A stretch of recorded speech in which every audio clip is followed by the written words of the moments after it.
Hello there, I'm Mouldie. A few weeks ago on stream we were talking about arcade machines because LEGO recently have come out with a few arcade machines.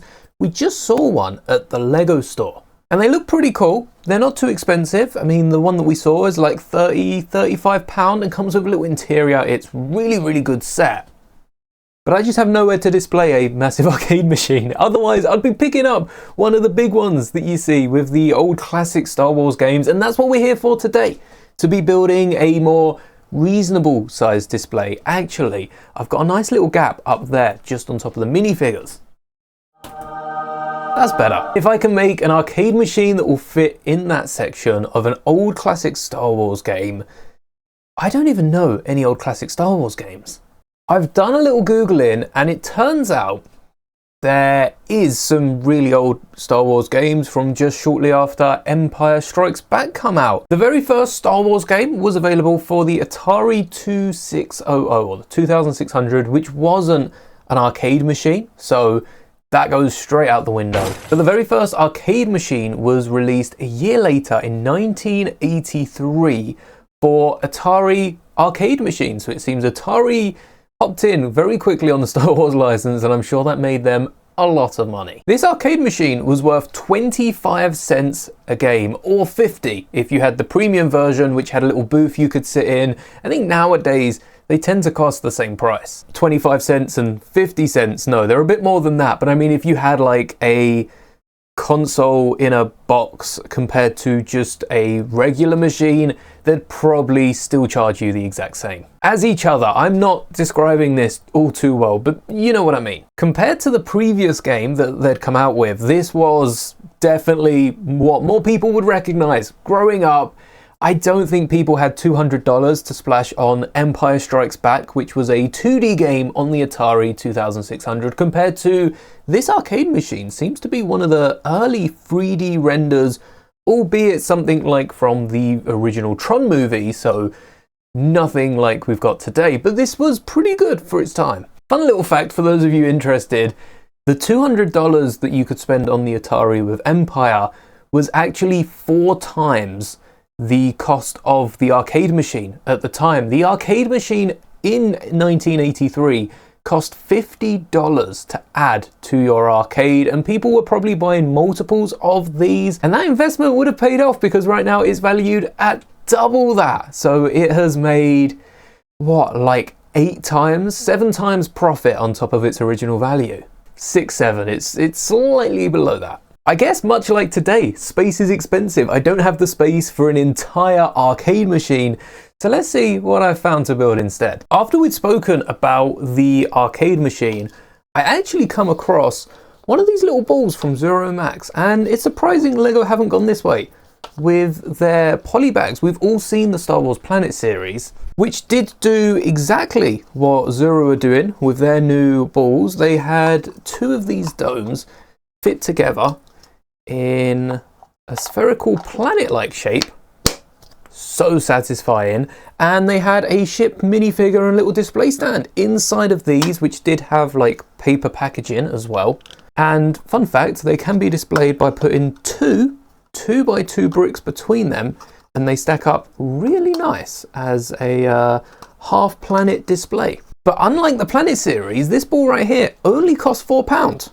And we've already seen a few different ones of this. This ball in particular can include a TV, a old style printer, a Polaroid camera, a stereo, a telephone, or my personal favorite, the arcade machine. And if you want to know what is inside, unlike LEGO where you have to scan a QR code, you just turn it around and there's a massive image on the side. That is a lot easier than trying to find a QR or a pattern in any of the barcodes, because even non-LEGO items, if it's a mystery, usually there's a giveaway somewhere on the packet. But I'm going to crack this open now, build it, and this isn't Star Wars or LEGO, so we're going to have to add some LEGO to this and also add some Star Wars. And by the looks, there's 3 stickers which are going to be the first thing to go. We're going to replace those and get a more Star Warsy feel. Upon cracking it open, you can see it is exactly like the Planet series. Oh, this is taking me back to my childhood. A lot more plastic than I ever remembered. But we have our little instruction magazine, and the stickers are kind of bent. but they have a spare plastic coating on them. I see that a lot with non-Lego stickers, so I'll keep them under my desk mat, and hopefully whilst I'm building, they'll flatten out and be easier to stick onto the finished build. The instructions seem pretty straightforward, and they've also got parts lists at the back, so I can keep an eye out for any specialized pieces that either we don't see in Lego or might just be a bit more unique. Like some of the shapes here are a little off. But I guess nowhere else to begin besides the front of the instructions, so let's go. I've actually poured the bags into their individual spheres, and I think I messed up. I think the light blue should just go mixed in one side, and then we've got some other blacks and darker colors in the left. I'd recommend sorting like this if you're going to build this too. The Zuru Max bricks, or I think they're called Max bricks, they have a little Max on the stud, are the exact same size as a Lego brick, which does mean they're compatible. And here's a closer look at the studs. You can see they don't have a logo on the mold mark. Lego's logo is ruined usually where the mold mark is. But other than the logo change, they're pretty much identical. This is one of the weirder parts. We do have a 4x4 with a 2x2 hole in Lego, but it doesn't have these ridges on the four outermost sides. And I also don't think Lego has come round to making a translucent 6x6 tile. They've only recently been getting a bit more confident with their translucent bricks after recently changing the formula for them. Happy to see we're getting some plates, and now that I've got it built, I just want to take one quick look at this sphere, which pops right open. There was a lot of plastic, not just on the inside, on the outside. Would this be switched to paper? Would it really? I know in the UK as well, we are counting down the days until this soft plastic is all out of our system. But the actual sphere can be painted to look like a Star Wars planet, a Death Star, and just by including those studs on the top and the bottom makes it able to be played with. This is something I want Lego to really hone in on, making packaging able to be played with. They've missed so many opportunities in the last year with some of their smaller 4+, 6+, and especially those city sets. They can't afford to keep missing it out. But we're not here to take a look at this golden ball. So instead, I don't know what that hit. Let's take a look at the finished arcade. Here we go. As you can see, it looks like an arcade machine. I don't know really what else I was expecting. It does have a little outlet on the back. There's two little holes, maybe one for the plug. And does an arcade machine need two plugs? I feel like the arcade machine should plug into something else.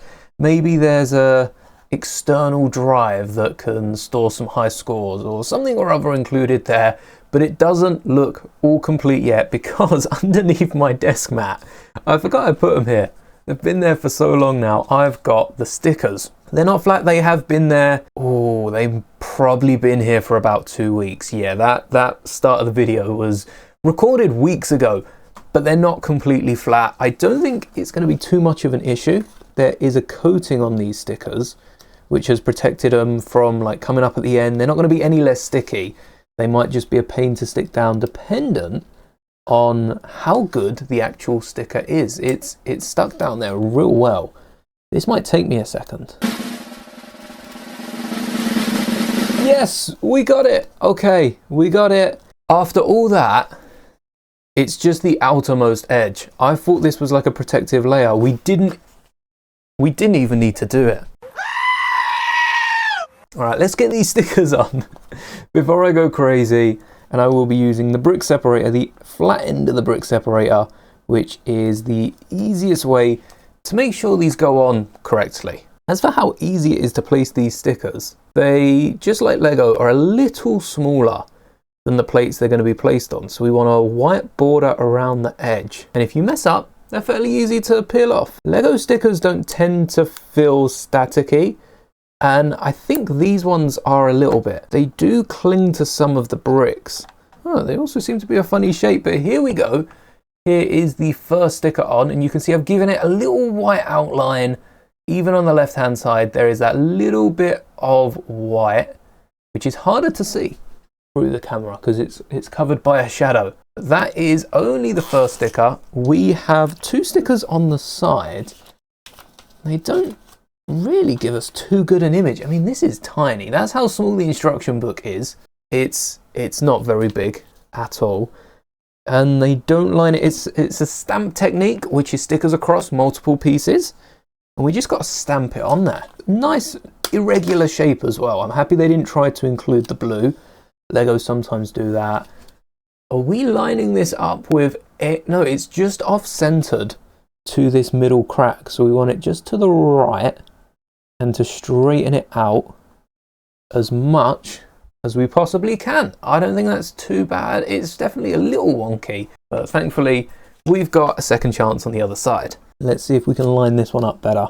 It also not having any flat edges. The left and right side may look flat, but they're angled to go further out the further down it goes. Did we just mimic what we did on the other side? Yeah, this side is higher than that side, and the opposite is true here. So at least we're consistent. It might not be perfect, but I'll take consistency. Here we go, the fully finished arcade as the instructions would want you to have it. But this isn't Star Wars. This wouldn't pass for the original Star Wars arcade, and I have created some of my own decals that cross between like the Alien Invasion logos on here. I don't think this is an actual video game. This is a made-up one, sort of mixing up some of those old arcades you may remember if you grew up with arcades, or even now there are so many arcades that are still around. I love an arcade, and mixing it with Star Wars, getting some of the original images and some of the designs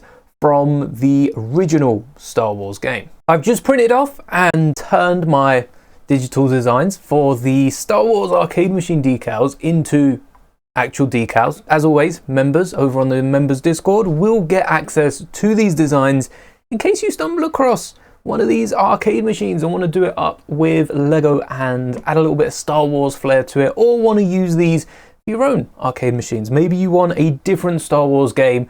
That would be pretty easy to modify. But just before we get to taking a look at them, I also want to let you know that I will be doing a special members only video on how I do decals and just little bits that I've learned since the last video. So keep your eyes out for that, and that should be coming some point over the next couple of weeks alongside all the brand new channel members on the members monolith, and finding out where we should display channel members going forward, because I think that's a little too low. But let's take a look at the decals. I think we're going to start off with the front one. You can see Star Wars, similar to the Alien Invasion banner, but instead of the ship, I think they're both ships. That right one's definitely the main ship. I think that right one is the blue quarter tile down there.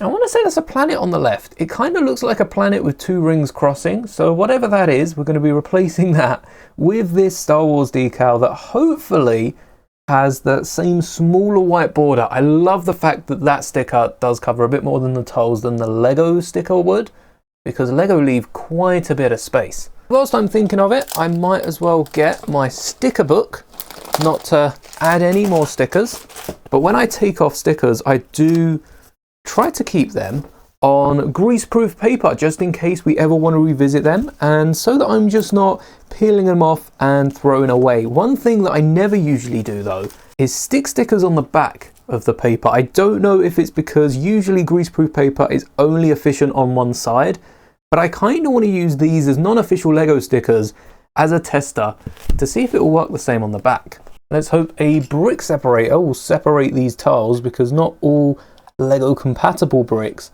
have the same ridge that Lego does. It's caught on something, so there's either a ridge or there's enough space between the two of them, and it works! Look at that. I just use one tile to clean the other one. I will say this sticker is leaving no residue on the tile. It's come off clean with it, and newer Lego stickers tend to be better than the older ones, but back in the 2000s, that sticker would have left a load of sticky stuff. It would have collected dust as well. So I'm happy that wasn't the case. Just before we attach our decals, I want to take off this one.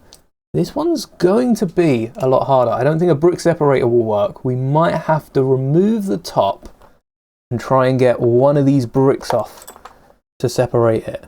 Oh, it seems we have a single brick down the side, and that will be our in for both sides. Once again, absolutely no sticker residue. I don't know what Lego have been doing. Even a lot of, I think it's cheap stickers leave that residue, because you see it on some products like security tags and stuff like that. Security tags are probably built to have that sticky residue, so you can see if someone's tried to steal it and remove the sticker anyway. But these stickers are really nice. But are they as nice as decals? I think we all know the answer to that. Whilst I'm waiting for the decals to soak, I do want to talk about the interior, or the lack of interior. There's no interior in this, but when we break it apart in a second to get some Lego inside, you'll see that there's enough space to have that back door open and maybe sneak an exclusive arcade minifigure, or maybe even a minifigure scale arcade in the back, just by adding a few little hinges or a part of the back that removes. But the actual screen of the arcade doesn't look like the Star Wars game, in which you are an X-Wing. You've got 4 little X-Wing blasters on the side in attack formation, so spread out a bit more. You've got the nose of the X-Wing at the bottom, and you're shooting through the Death Star trench run, pretty much. For those of you that have played the game, you'll probably recognize this screen. I've added a health bar in the top. You've got your health in the middle. No, yeah, your health in the middle. I think your score was on top left and the current wave was top right.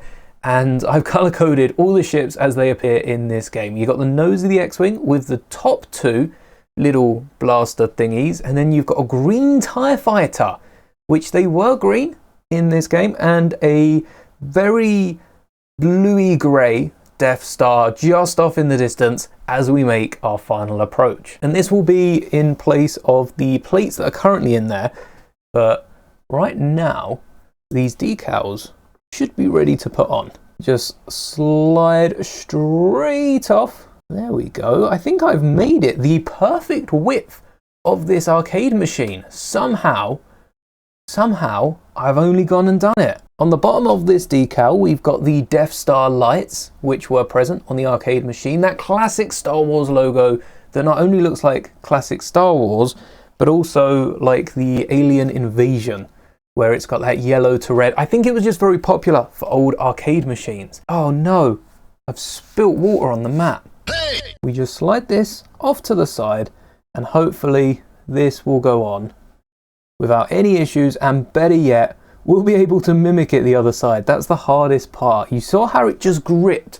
Did you see how it just gripped to the side of the arcade? There we have our Star Wars decal, and as that dries up, it will be almost impossible to tell that that doesn't belong there in the first place. Look at that little Star Wars arcade. I've not played this arcade game on an actual arcade machine. So this is sort of the first I'm seeing of a Star Wars arcade machine. We've seen like Star Wars themed 2P machines or Lego 2P machines recently, but I haven't seen anything quite like this. And with one pull, come on. No, what have I done? Here we go, one side versus the other side. They are the same height. Why does this one look a little bit lower? Let's just move that up a little bit. And we have our finished. Well, no, it's not finished because we haven't put the screen in the front. And I don't know the easiest way to pop that front of the screen off. Probably before we started adding decals to it in case we needed to break down any of the bricks. The only thing we can do now is pull off the tiles on the top and just hope that this front section will come off independently. Oh, there was a wiggle. Don't pull any of the decals off now. Otherwise, I'm going to have to part you out and start this all over again. The decal is safe. The decal is safe at the top. This screen should pop out. Maybe a lenticular screen would be a good thing to whack in the space here. And this wacky 4x4 holding them all together. But we don't want any of the screen, because what I've added here is no connection to the bottom. I think I should have moved all this down one. A quick trick for moving some of these 1x1 studs: if you grab a brick separator, pop them off, place them back, quick as anything. If you look very closely and ignore the lack of resolution. If you do screenshot and zoom in, you'll see some Lego logos all the right way up, I hope. And then this connecting to the back. Have I made this too tall? 1, 2, 3, 4, 5, 6, 7. And I've built this all on a 6x8. I appreciate them increasing the part count by including like 2x4s and 2x3s. The easiest way to get a 6x7 is a 4x6 and then 2 3x3s, which I don't tend to use for many mocks. And there we go. Now that we've got it on the correct size, we can attach to this so that the little text is covered by the nose of the X-Wing at the bottom. And even though these top studs are going to be covered, hopefully, if we've built this correctly, when you have a little look at the arcade, you can still see them right at the top. So you might not be able to see them front on.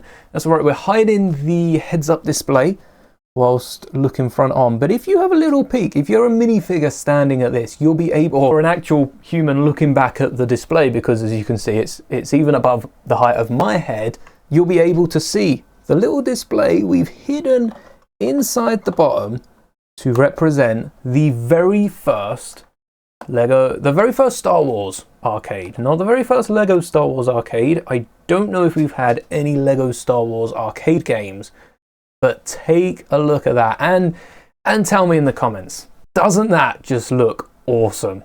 In fact, it looks so good, I'm going to put it straight on my display now. That is the original Star Wars arcade machine, and something that you just can't buy anywhere. And you all know they're my favorite mocks. There you go, always on our display. Now I've just got to decide what I'm going to do with these odd parts, but chances are, especially with these colored tiles, they're not common in Lego, I'll probably add them to the rest of my parts. Thank you so much for watching. Hope you enjoyed the brand new Star Wars arcade. It didn't have any functions to it, no triggers, no buttons that we could mash like the Game Boy or like the brand new Creator little handheld arcade one, which I think is the next video game one on my radar. But there is also that Atari 2600. Lego have come out and made an Atari console. So maybe, just maybe, we'll go back and make a Star Wars Empire Strikes Back little cartridge and game display for the very first Star Wars game ever made. If you want to see that, smash a like on this video, and until next time, may the bricks be with you, always.